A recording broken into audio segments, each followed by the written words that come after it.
अबही थोड़े दिन पहले भागवत की प्राकट्य स्थली नैमिषारण्य में हमने कथा किया और संपूर्ण विश्व को सुनने का अवसर मिला आस्था भजन लाइव के माध्यम से। और आज वो भागवत की जन्मभूमि है और आज पहुंच जाए राम कथा की जन्मभूमि प्रयागराज पर। मुझे याद है जब मैंने वहां पर बताया एक कंदरा में रहने वाले महात्मा से, वो आपको तो देवमणि जी पता है और रंजीत जी भी रहे ही हैं, आप भी रहे हैं शायद। तो एक कंदरा में महात्मा रहते हैं, श्री विद्या और कृतिकादि नक्षत्रों से देवियों से पालित कार्तिकेय जी महाराज के पुजारी, बिल्कुल नीले कपड़े पहनते, कहीं जाते नहीं। उन्होंने बताया कि 24 वर्ष के बाद मैं नैमिषारण्य के चक्र तीर्थ के पास से गुजरा। मैं गया मिलने, तो मेरी अपनी कोई योग्यता तो है नहीं। हमारे जो कुछ धाक बनी है सिर्फ प्रयागराज के नाम से बनी, और हमें कौन पूछता है? वो तो प्रयागराज के नाव पे हम पूछे जाते हैं कि वो अतुल जी महाराज प्रयागराज के बड़े अच्छे। ये अच्छे इसलिए हैं कि अच्छे लोगों के साथ में हैं, अच्छे तीर्थ के साथ में हैं। और ये बात उन्होंने मेरे से पूछी कि वो बाड़ी भी अपने जैसा नहीं बोल पाते थे। बोले तू कहां से आया? मैंने कहा मैं प्रयागराज से।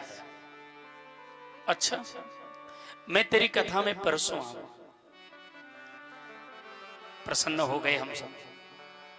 पर साथ में रहने वाले जो शैलेंद्र शास्त्री जी थे बोले आ जाएं तो समझिएगा, आ जाएं तभी जाएंगे।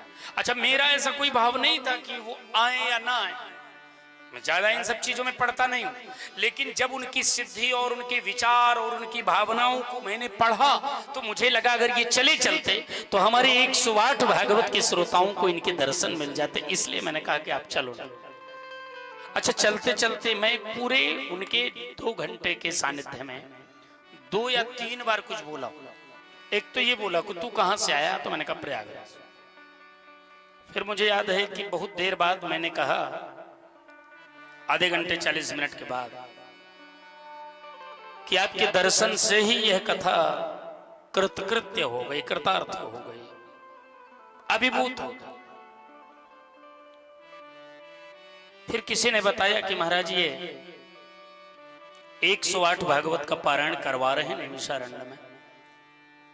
इसके पहले महाराज ये आयुत महाचंडी महायज्ञ भी करा चुके हैं।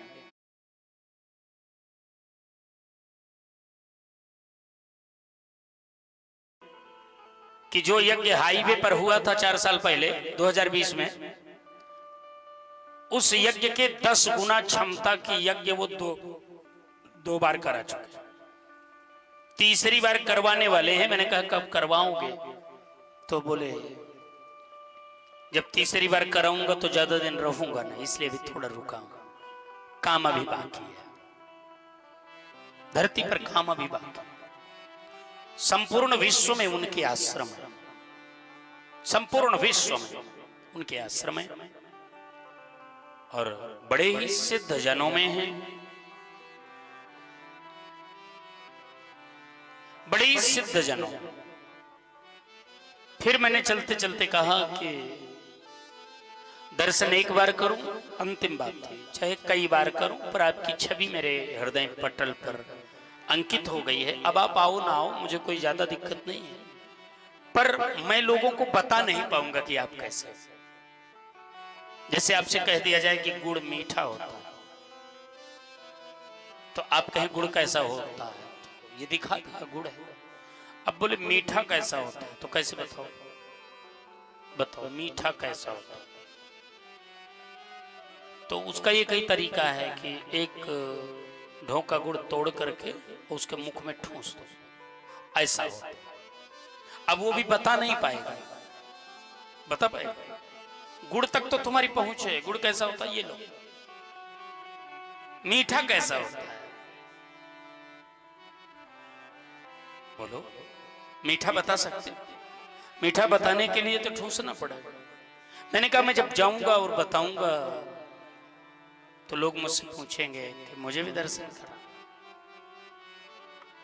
तो अगर आप आ जाओगे परसों आएगा तेरी कथा में, ऐसे कुछ करके बोलते हैं।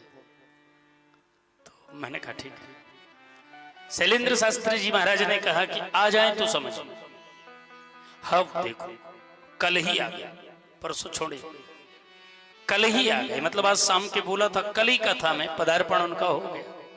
और जब उन्होंने सुना कि प्रयागराज से वो अतुल जी महाराज आए हैं, तो अतुल जी महाराज तो पूरा बोल नहीं पाते थे, वो अतुल जी महाराज ऐसे कुछ करके बोलते थे, और वो प्रयागराज से आया है। तो बोलते बोलते उन्होंने कहा कि अभी ये महाराज एकदम यंग है और अभी इसको बहुत बड़े बड़े मंचों पर बोलना है। मैंने उनके प्रसाद को स्वीकार किया, वाणी आपकी बड़ी ऋणी है, आपके द्वारा यह आशीष प्राप्त हुआ। तो ये स्वांतः सुखाय तुलसी रघुनाथ गाथा, बंधु एवं बहनों, स्वांतः सुख के लिए है रघुनाथ जी की गाथा।